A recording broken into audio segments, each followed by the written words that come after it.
నమస్తే, ధాత్రి భక్తికి స్వాగతం. ప్రస్తుతం మనతో ఉన్నారు శివరుద్ర సాధువు గారు. ముందుగా గురుగారిని పరిచయం చేసుకుందాం. నమస్కారం గురుగారు. నమస్కారం తల్లి. గురుగారు, భగవద్గీత విశిష్టత ఏంటి? అసలు వేరే దేశాల్లో చాలా నిష్టగా కొలుస్తున్నారు భగవద్గీతని, కానీ మన దగ్గర ఎందుకు దీని విలువలు తగ్గుతుంది? అంటే శాస్త్రీయ సంపద మనది, అంటే విజ్ఞాన సంపద భగవద్గీత. మీరు అన్నట్టుగానే హౌ టు యూజ్ ఈ కెమెరా అని రాసి ఉంటుంది. So every article and every ఏదైనా తీసుకున్న ఎలక్ట్రానిక్ కానీ ఈవెన్ చిన్న చిన్న వస్తువులు తీసుకున్న బ్యాక్ సైడ్ ఏం రాసి ఉంటుందంటే ప్రికాషన్స్ అంటే హౌ టు యూజ్ అని. అంటే ఒక వస్తువుని మనం ఎలా యూజ్ చేయాలని ఒక కంపెనీ మ్యానుఫ్యాక్చర్డ్గా పర్సన్స్ రాసి పెడతారు. అదే విధముగా మానవ శరీరాన్ని ఎత్తిన ఒక మనిషి రక్తపు మాంసపు ముద్దలు అబ్రబ్రహ్మలోకం నుంచి పరమాత్ముడు ఇచ్చిన ప్రాణదాత శివుడు ఇచ్చిన ఒక మానవ శరీరాన్ని ఏ విధముగా వాడాలి అని రాసి ఉన్న ఒక జీవ సంపుటియే Bhagavad Gita. It is a caution, అంటే హెచ్చరిక. ఒక శరీరాన్ని ఏ విధంగా ఉపయోగించాలి, భార్యాభర్తల విలువలు, అన్నాదమ్ముల విలువలు, శాస్త్రీయ సంపదలు, పూజలు, పురస్కారాలు, మంచులు, చెడులు, ఇలా అన్ని విలువలని ఒక సంపుటిగా ఇచ్చారు. భగవద్గీత అనేది ఏంటంటే అమ్మ, మానవత్వాన్ని ఏ విధముగా నీవు చూయించవలను, ధర్మాన్ని ఏ విధముగా కాపాడవలను, సత్యాన్ని ఏ విధముగా 10 మందికి పంచవలను. ఇది భగవద్గీత మీరన్న మామూలు విశ్లేషణ. శాస్త్రీయంగా భగవద్గీత అనేది ఏంటంటే అమ్మ, నీ యొక్క ఆత్మ విలువని తెలియజేసేది భగవద్గీత. శరీరానికి మరియు ఆత్మకి వ్యత్యాసం ఏముంటుందంటే అమ్మ, ఆత్మకి ఏంటంటే ఒకటే ఫ్లో ఉంటుంది, అది సత్యం, నిజం, ధర్మం. ఇంకా నువ్వు ఒకసారి ఆత్మలాగా శరీరం నుంచి వదిలినాకమ్మ నీకు అబద్ధాలు ఆడే స్థితులు రావు అక్కడగా. ఎందుకంటే నువ్వు శరీరంలో ఉన్నప్పుడే ఇవన్నీ జరుగుతాయి. అబద్ధాలు, మంచులు, వెన్నుపోట్లు, నమ్మక ద్రోహాలు, ఇంకా మనం అవతల వ్యక్తి డబ్బులు తీసుకొని ఏమని చెప్పడాలు, స్నేహితులని మోసం చేయడాలు అన్నీ ఒక శరీరంలో ఉన్నప్పుడే జరుగుతాయి. ఈ శరీరంలో ఉన్నప్పుడు ఆత్మ అనేది ఏంటంటే అమ్మ మనశ్శాంతి. ఇప్పుడు నీవు ఏదైనా మంచి పని చేసావనుకున్నావు, వెల్ అండ్ గుడ్ అని ఫస్ట్ నీకే అప్రిషియేషన్ అనిపిస్తుంది, ఇది బాగుందా అని. ఒకవేళ అది కొద్దిగా ఏదన్నా పొరపాట్లు ఉన్నప్పుడు అమ్మా ఇమ్మీడియట్లీ నీ మనసాక్షి తెలుస్తుంది ఒక సంథింగ్ డిఫరెంట్ అని. అలా నిజంగా ఇది తెలుసుకోవాలి, దాన్ని ఒప్పుకోవాలి, దాని నుంచి పునరుద్ధీకరణ అంటే మళ్ళీ వేరే విషయాన్ని నేర్చుకోవడమే భగవద్గీత. చాలామంది మీరు అన్నట్టుగా విదేశీయులు ఎందుకు బాగా దానికి వివరణ విలువలు ఇచ్చారు, మన దగ్గర ఎందుకు ఇస్తలేరు అని అంటే అమ్మ, మన యొక్క భగవద్గీతని మనము దాన్ని చదవడం మానేసి కొన్ని సంవత్సరాలు అయింది. ఒకప్పుడు భగవద్గీత అనేది ఒక గురువు ఒక చెట్టు కింద కూర్చొని 100 మంది శిష్యులను పిలిచి చెప్పేవాళ్ళు. అప్పట్లో మన దగ్గర శిష్యరికం అనేది ఎక్కువ ఉండేది. ఇప్పుడు ఏమైపోయిందంటే అమ్మ, అందరూ ఎవరికి వాళ్ళే అయిపోయేసరికి సమయాన్ని కేటాయిస్తలేం. ఒకప్పుడు ఏం చేసేవాళ్ళంటే అమ్మ, మండే రోజో లేకపోతే వెడ్నెస్డే రోజన వీక్లో ఒక రోజు కానీ ఏదైనా పండగకు 2 రోజులు 3 రోజులని పారాయణం జరిగేది. మనం ఇప్పుడు కూడా చూస్తూ ఉంటాం, రామ మందిరంలో రాముడి భజనలు ఒక 2 రోజులు చేస్తారు. తర్వాత హనుమంతుని దగ్గర వాళ్ళ కథలు చెప్పే వాళ్ళు వస్తారు, శివాలయంలో కానీ దేవుళ్ళ గుళ్ళు కదా. అలా భగవద్గీత చెప్పే వాళ్ళు లేరు ఇప్పుడు. భగవద్గీతని చదివే వాళ్ళు ఉన్నారు. బాగా గమనించి వినండి నా మాట. చదవడం వేరు, శాస్త్రీయ సంస్కృతిని నేర్పించడం వేరు. ఒక గురువు చెబుతున్నప్పుడు ఆ మంత్రాన్ని చదువుతూ ఉంటే నేరుగా నీ మస్తిష్కంలోకి వెళ్ళిపోవాలి. అంటే మస్తిష్కం అంటే నీ మైండ్. ఇప్పుడు నేను ఒక బుక్ చదువుతా ఇక్కడ కూర్చొని, డైరెక్ట్గా చదివి భగవద్గీతలో శ్రీకృష్ణుడు ఈ యొక్క అధ్యయనంలో ఈ భాగంలో ఈ విధంగా చెప్పాడు అనగానే లేచి చెప్పండి అనగానే ఆ శిష్యుడు అది చెప్పేవాడు లేచి. అంతటి జ్ఞానంతో, అంతటి విజ్ఞానంతో, శ్రద్ధతో వినడం అనే భగవద్గీత ముఖ్య ఉద్దేశం. ఇప్పుడు అక్కడ ఏమైందంటే అమ్మ, చదవడం మానేశారు, సంప్రదాయాల విలువలు తగ్గిపోయాయి. గుడిలో దేవుని మాత్రమే అంగరంగ వైభవంగా అలంకరిస్తున్నాం మనం. అసలైన మన సంపద శరీరం, అసలైన విలువ మన మానవత్వం, అసలైనది నిజంగా ధర్మాన్ని కాపాడడం అనేది నీ శరీరం ఈ బుక్కులో పొందపరుచుంది అని చెప్పేవాడు లేడు. 100 మంది అమ్మ, మనం ఉదాహరణకి ఒక కుటుంబంలో 100 మందిలో ఒక 60 మంది భగవద్గీత చదివితే 40 మంది ఈజీగా చదవగలుగుతారు. వాళ్ళు చదువుతున్నారు, ఒక రోజు కాకపోతే ఒక రోజున మనం చదవాలనేది వస్తుంది కదా. ఇక్కడ అది లేదు. ఆ 100 మంది కూడా చదువుతలేరు. There is a different articles, like ఏంటంటే యూట్యూబ్, గూగుల్, ఫేస్బుక్, తర్వాత ఇంకా సంథింగ్ వాట్సాప్ ఇలాంటి వచ్చాయి కదా. వీఆర్ టేకింగ్ అంటే eyes satisfaction is going very viral ఇక్కడ. ఐ సాటిస్ఫాక్షన్ అంటే తెలుసు కదమ్మా, అవును కళ్ళతోని మాత్రమే ఉద్ధరిస్తున్నాము, అది మైండ్లోకి వెళ్తలేదు. అవును గుర్తుపెట్టుకోండి, భగవద్గీత చదవాలి అంటే మొదటమ్మ నీ యొక్క మైండ్, అంటే నీ యొక్క చిన్న మెదడు, అనుమస్తిష్కము అంటారు దాన్ని, ఉమ్, అది శ్రద్ధగా అంతరాత్మతో కూర్చోవాలి. ఓకే. అంతరాత్మతో కూర్చొని ఒక్కసారి ధైర్యం చేసి భగవద్గీత కంప్లీట్ చేసిన వాడు ఇక భగవద్గీతను వదిలిపెట్టాడు ఎప్పటికీ. ఓకే. ఇక్కడ 2 పేజీలు 3 పేజీలు చదవడం అనేటిదే గగనం అయిపోయింది.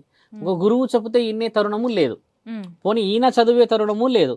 భగవద్గీత హరే కృష్ణ అని చెప్పేసి వాళ్ళంతా రోడ్డు పైన ఉచితంగా ఇస్తున్నారమ్మా. అవును ఇప్పుడు వస్తూ వస్తూ అవును. చూసాము, ఉమ్, హరే కృష్ణ అని వాళ్ళు ఇస్తారు, అవును. భగవద్గీత ఇస్తారు, ఫోన్ నెంబర్ తీసుకుంటారు, అడుగుతారు. అలా ఇస్తే కూడా తీసుకోవట్లేము. ఉమ్, ఒక భగవద్గీత మానవ శరీరాన్ని మొత్తం కలియుగాన్ని గురించే, అన్ని యుగాల గురించే రాసిన ఒక చరిత్ర సంపుటి మనం తెలుసుకోలేకపోతున్నామంటే ఒక విధంగా మనం భగవద్గీత చదవడంలో ఓడిపోయినామని అర్థం. అయినా కూడా కొంతమంది గురువులు, కొంతమంది శిష్యులు, కొంతమంది ఇట్లనే ఆధ్యాత్మికంగా ఆలోచనలు ఉన్న వాళ్ళు దాని సంపుటి తీసుకొస్తున్నారు. గురుగారు, మన దగ్గర ఎన్నో పీఠాలు ఉన్నాయి, ఎన్నో ఆశ్రమాలు ఉన్నాయి, ఇన్ని ఉండగా కూడా ఎందుకు దీనికి ప్రాముఖ్యత తగ్గిపోతుంది? ఇప్పుడు చూడమ్మా, చెడుని ఆకర్షించినంతగా మంచిని ఆకర్షించలేరు. ఆ, భగవద్గీత అనేది ఏం చెప్పినానమ్మా, న్యాయం, ధర్మం, ధర్మం.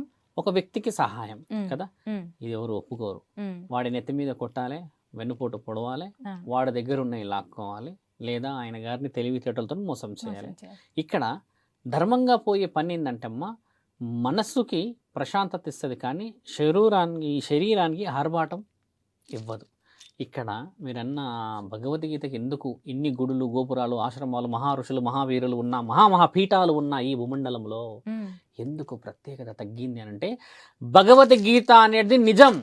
అది చదువుతూ నీ చుట్టూ సర్పం వచ్చినా కూడా సర్పాన్ని నువ్వు ఒక జాలీగా, ఒక ఎంజాయ్గా దాని దగ్గర తీసి పెట్టుకుంటావు. ఎందుకంటే నీకు అక్కడ నిత్యం ఏం జరుగుతుంది అనేది తెలిసిపోతుంది. ఓకే. ఇలాంటి మనకెందుకు నస్తాయమ్మా? మనం మెత్తటి పరుపులో పడుకోవాలి, ఉమ్, కేఎఫ్సి కానీ డొమినోస్ ఆర్డర్ ఇవ్వాలి, ఇవన్నీ నీ తృప్తి కోసం. ఇది భగవద్గీత ఏంటంటే నీ అంతరాత్మ తృప్తి కోసం, కాబట్టి చదవవు. ఉమ్, అర్థమైందా తల్లి? అవును. ఎన్ని పీఠాలు ఉన్నాయంటే పుణ్యం చెప్పే వాళ్ళు ఎక్కడున్నారు? ఈ పీఠాలలో మీరు చెప్పిన వాళ్ళు గుడిలో కూర్చొని, గోపురాల్లో కూర్చొని, శక్తి పీఠాలు అందరూ మహా పండితులు ఉన్నారు అమ్మ. ఉమ్, వీళ్ళందరూ ఏం చెప్తున్నారంటే, భగవద్గీత చదవండి, లేదా మేము ఒక రోజు పిలుస్తాము, మీరు రండి వినండి అని చెప్తూ ఉంటే కొందరు మాత్రమే వెళ్తున్నారు. అందులో అబోవ్ 55 years ఉన్న వాళ్ళే వెళ్తున్నారు. అవును. ఈ middle age like 25, 30 30. Newly married కానీ, యంగ్స్టర్స్ కానీ, వీళ్ళు వెళ్ళట్లేరు. They have no time to spend ఆ విషయాన్ని వివరణ వినడానికి. ఉమ్, ఇక్కడ భగవద్గీత చదవాలి అని అంటే 55, 60 ఏళ్ళు రావాలి అన్న ఆలోచన ఉండిపోయింది. కానీ అవును. భగవద్గీత ఒక పాఠ్యాంశంలో చేర్చి, భగవద్గీతలో ఒక మంచి వివరణలు ఉన్నాయని చెప్పి ప్రతిరోజు చెప్తే 40 మందిలో ఒకళ్ళు ఇద్దరు ఇన్ని దాన్ని ఫాలో చేస్తారు కదమ్మా. అవును. భగవద్గీత ప్రాముఖ్యత ఎందుకు తగ్గిందంటే, భగవద్గీత సత్యం, భగవద్గీత ధర్మం, భగవద్గీత అన్నిటికీ మించి నిజం. మన వాళ్ళు నిజాన్ని చదవరు, ఎందుకంటే అది కొద్దిగా నొప్పి అవుతుంది. గంట కూర్చొని బుక్ చదవాలి.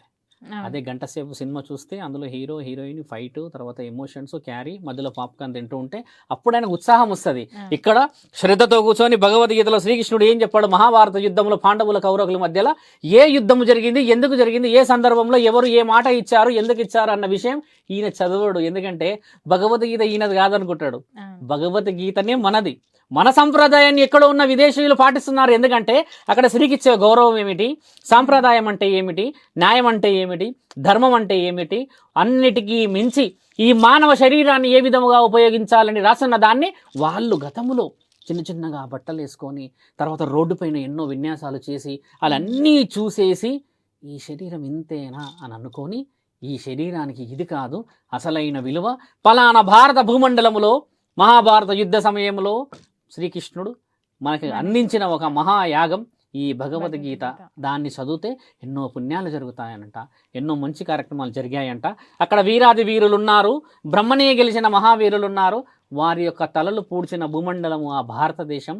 కనీసం పుస్తకం చదువుదామని మన వాళ్ళు చదివి దాన్ని పాటించి అక్కడున్న వాళ్ళు ఎన్నెన్నెన్నో చేస్తున్నారు. ఇక్కడ మనం చదువుతలేమంటే అమ్మా, అది నిస్సహాయత స్థితి. రెండోది అది అశ్రద్ధ. మూడోది దాన్ని చెప్పేవాళ్ళు లేరు. ఒక సెట్ ఆఫ్ ఉన్న వాళ్ళే చదువుతున్నారు అంతే. అందరికీ రావట్లేదు అంటే అమ్మ, అవగాహన అనేది భగవద్గీత మీరు ఎక్కువ శాతంగా ఎక్కడ వింటారు? ఓపెన్గా చెప్పి ఒక మాట అనండి. ఈ డేస్లో ఈ కల్చర్ ఇప్పుడు మనం ఒక మోడర్న్ సిటీలో ఉన్నాం కదా, అంతిమ యాత్ర వాహనం మీద పెడతారు. అది కూడా ఘంటసాల చదివింది ఆ అంతిమ యాత్ర మీద, లేకపోతే ఒక శవం పక్కన పెట్టి కూర్చుంటారు. ఇక మొత్తం ఇక ఆ 10 నిమిషాలలో ఇక ఈయన జీవితాన్ని రాసేస్తాడు. ఇక మనిషి చనిపోతే పుడితే చనిపోతాడు అన్నది రాస్తాడు. అది భగవద్గీత అయ్యింది ఇక్కడ. భగవద్గీత అక్కడ ఉన్న వ్యక్తి గురించి కాదమ్మా, వ్యక్తిత్వాల గురించి రాసి ఉంది. అది తెలియాలి. ఇక్కడ భగవద్గీత శ్మశాన వాటికి పోయే అంతిమ యాత్ర దగ్గర పెడతాడు ఆయన, 1 గంట సేపు 2 గంటలు పెడతాడు కదా.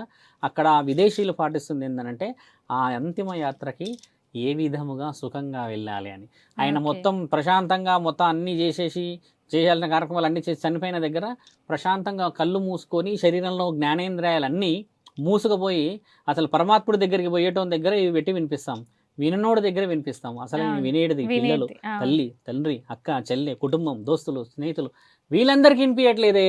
అప్పుడు వినిపిస్తే కదా ఆ చావు మనకి ఎంతో పవిత్రంగా కనిపిస్తుంది. పరమశివుడి దగ్గరికి వెళ్తున్నాడు, అబ్రబ్రహ్మ లోకానికి వెళ్తున్నాడు. విష్ణువు యొక్క ఆజ్ఞతో రాసిన ఈ భాగవతం భగవద్గీత చదివిన వాడు పుణ్యమైన జీవితం అని అనుకోవాలి. అలా లేదే తరుణం ఇక్కడ. మీరన్న భగవద్గీత ఎందుకు ప్రస్తావన, ఎందుకు విలువలు తగ్గుతున్నాయనటమ్మా, ఇది కుటుంబ సంపుటి. మనం 4 ఉన్నాం తల్లి కుటుంబంలో. నువ్వు ఒక అమ్మవి, ఆయన గారు ఒక తాత, ముత్తాత, వీళ్ళు ఇట్లా ఒక జనరేషన్స్ లాగా ఇవ్వాలి. ఇది మనకి, ఇది చదవాలి, ఓ సాయంత్రం ఈ సమయంలో మేము చదువుతాము, ఇట్లా చెప్పేటోళ్ళు ఉంటే భగవద్గీత ఇంకో 25 ఏళ్ళు అయినాక మరో భగవద్గీతను రాయొచ్చు మనం. ఇక్కడ ఆల్రెడీ రాసినే చదువుతున్నామమ్మా ఈ యుగంలో, మరి రాసిన కొత్త ఎక్కడ చదవాలి మరి. కాబట్టి భగవద్గీత విలువ తగ్గలేదు, ఇక్కడ విలువని తగ్గించుకున్నాం మనం. అది ఎందుకంటే అమ్మ ఎవరో రాసింది.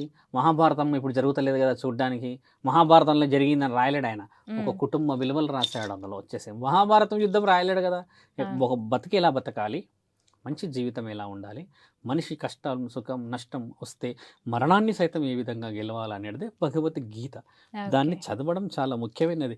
ఎన్ని పీఠాలు ఉన్నాయి, ఇంత పెద్ద పెద్ద గుడులు ఉన్నాయి అంటే అమ్మ వాళ్ళ ధర్మాన్ని వాళ్ళు పాటిస్తున్నారు.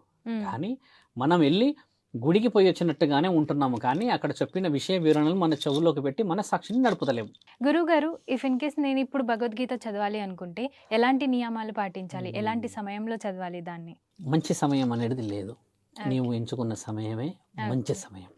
నీ అంతఃకరణ శుద్ధి అంటే భగవద్గీత చదవాలి అని వచ్చింది అనుకోమ నీ ఆలోచన, that is called sensitive positiveness. అంటే మైక్రో లెవెల్లో నీ మైండ్ ఒక ప్రశాంతంగా నా బ్రతుకు ఏ విధంగా ఉంటుందో, లేకపోతే మానవుడి యొక్క మనగడ ఏ విధంగా పుట్టింది, పూర్వోత్తరాలు, రానున్న గత జన్మ, పూర్వజన్మ, రానున్న భవిష్యత్తు ప్రణాళికల గురించి తెలుసుకోవాలన్న ఆలోచన వచ్చింది కదమ్మా.